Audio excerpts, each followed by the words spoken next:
من رأى منكم عراقيا فليذبحه بيده، فإن لم يستطع فبمدفع هاون، وإن لم يستطع فبسيارة مفخخة، وذلك أضعف الإيمان.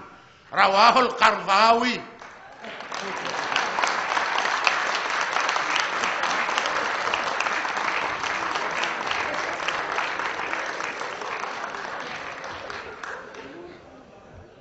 رواه القرضاوي وهو يكرع دماء العراقيين ويتمزز منتشيا أكبادهم، ففيها كما يزعم لذة للشاربين.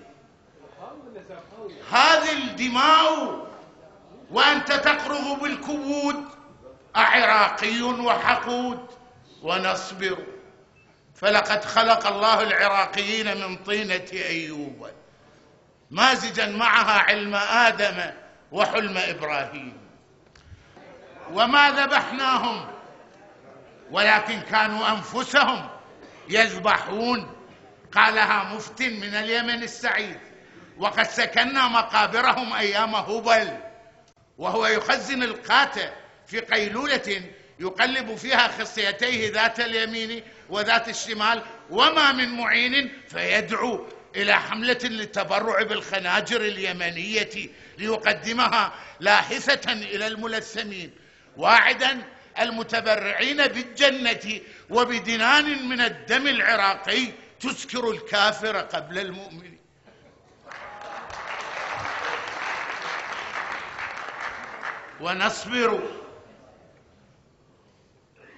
ونصبر إن العراق عراقنا، والله يخزي النابحين عليه من خلف الحدود، ونحن نصلى في الجحيم ويشد بعض بعضنا، فهل لنا من شفعاء فيشفعوا لنا؟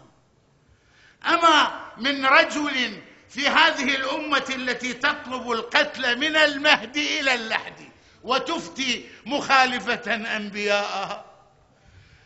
أما من صالح في ثمود ويصرخ إن رؤوس العراقيين على الرماح، وإن الله بريء من الملثمين ورسوله، وإن دماء العراقيين التي تهدرون هي ما تبقى من دماء النبي وعلي والحسين.